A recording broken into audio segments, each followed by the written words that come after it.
Alain Bentéjac, merci d'avoir accepté notre invitation. Vous êtes président du Comité national des conseillers du commerce extérieur de la France. Alors pour nos téléspectateurs, brièvement, c'est un réseau de 4200 dirigeants d'entreprises françaises répartis dans 140 pays à travers le monde.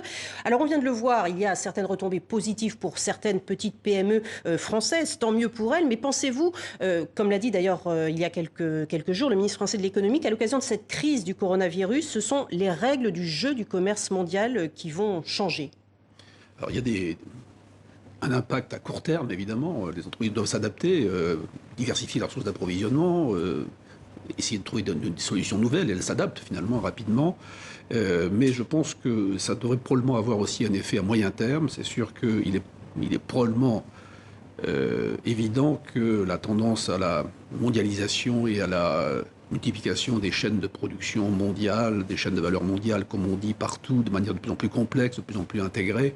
On est peut-être arrivé maintenant à un maximum et on se rend compte qu'une trop grande dépendance par rapport à certaines sources d'approvisionnement peut créer des fragilités et qu'il faut donc réétudier cela. Il faut aussi tenir compte évidemment de l'impact climatique de ces méthodes de production. Donc je pense qu'il commence à y avoir d'ailleurs, une prise de conscience peut-être positive suite à cette crise, pour le coup, négative. Négative pour les entreprises françaises implantées hors de nos frontières et notamment en Chine. Quels sont les retours que vous avez notamment de la région de Wuhan qui est toujours mise en quarantaine? Vous avez mené avec les conseillers du commerce extérieur une enquête auprès des sociétés françaises. Que dit cette enquête?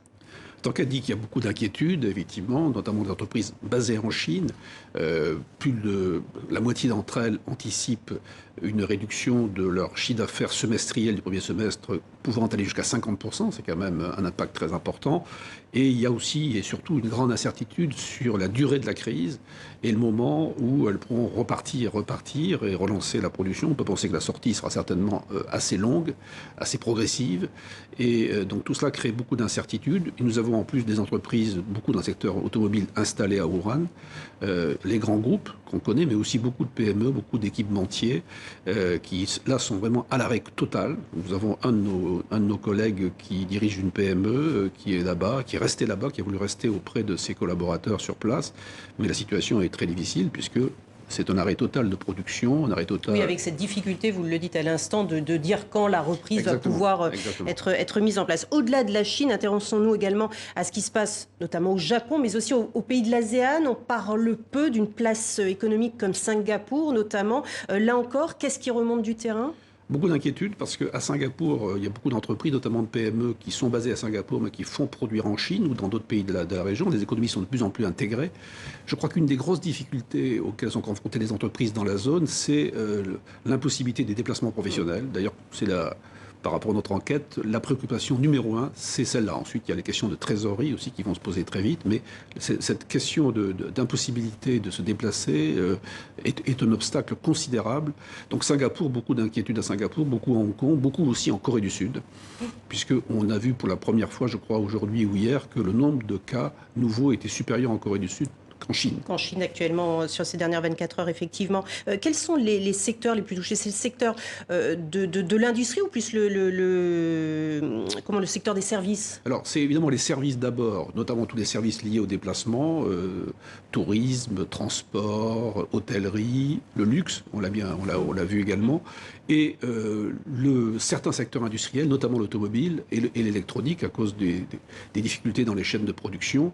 Simplement, nos hommes et nos femmes estiment que la reprise sera certainement plus rapide et plus facile dans le secteur industriel que dans le secteur des services. Parce que dans le domaine industriel, on peut relancer la production, surtout en Asie, de manière assez rapide.